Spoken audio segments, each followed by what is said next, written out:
அதிருப்தி ரொம்ப அதிகரிச்சிட்டு இருக்கு. இன்னைக்கு தூய்மை பணியாளர்கள், அரசு ஊழியர்கள், ஆசிரியர்கள், மருத்துவர்கள், செவிலியர்களுடைய போராட்டம் ஒரு பக்கம் இருக்கு. கூட்டணிக்குள்ளேயே பெரும் குழப்பங்கள் இருக்கு.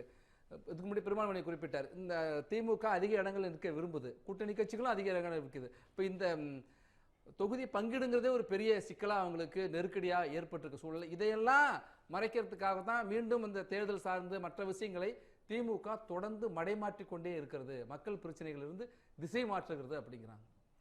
இல்லை, அதாவது வந்து பெருமாள்மணி சொன்ன ஒரு விஷயம், முக்கியமான விஷயம், இந்த மதுபான விஷயம். அதாவது இன்னைக்கு நேற்றுக்கு இல்லை, டாஸ்மாக் எப்போது ஆரம்பிச்சது நமக்கு தெரியும். அது தொடர்ந்து அதை பற்றின கவலைகள் நமக்கு இருக்க தான் செய்யுது, இல்லைன்னு சொல்ல வரல. ஆனால் கவர்மெண்ட்டே வந்து மதுபான உற்பத்தியாளர்களோட இன்வெஸ்டர்ஸ் மாநாடு நடத்தின ஒரு மாநிலம் தமிழ் இந்தியாவில் இருக்குது. மதுபான தொழிற்சாலை எங்கள் ஊரில் வந்து அமைங்க அப்படின்னு சொல்லிட்டு 3600 கோடி இன்வெஸ்ட்மெண்ட் வாங்கின மாநிலம் தான் உத்தரப்பிரதேசம்.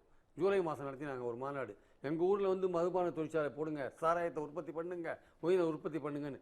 இப்படிப்பட்ட மாநிலங்கள்லாம் இந்தியாவில் இருக்கிறத நம்ம பார்க்குறோம். நம்ம அதனால் அது மாதிரியே தமிழ்நாடு இருக்கலாம்ல. இல்லை இல்லை, என்ன இருந்துட்டு என்ன இருக்காங்க ஏங்க, இன்னைக்கு இருக்கிற ரெவென்யூ பேட்டர்னில் வந்து அதெல்லாம் பண்ண முடியாதுங்க. அதெல்லாம் பேசலாம். அப்புறம் அப்படி சொல்லிட்டு அப்புறம் உத்தரப்பிரதேசம் இன்வெஸ்டர் கூப்பிட்டா தப்பு, இப்போ தமிழ்நாட்டில் பண்ணுறது இன்றைய சூழல் அதெல்லாம் பண்ண முடியாது.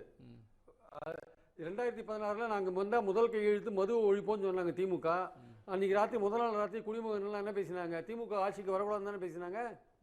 ஏன் என்ன பேசினாங்க? ஓட்டு போடல. ஏன் போடல? நல்ல விஷயத்துக்கு ஏன் ஓட்டு போடல? 2016 தேர்தல் தோல்வி காரணம் ஏற்கனவே கூட விவாதிச்சிருக்கோம். 2016 மக்கள் நல கூட்டணி ஒன்று நின்றுச்சு. இங்க இருக்கிற கட்சிகள், பெரும்பான்மையான கட்சிகள் மக்கள் நல கூட்டணி இருந்து எதிர்ப்பு வாக்குகளை பிரித்தாங்க.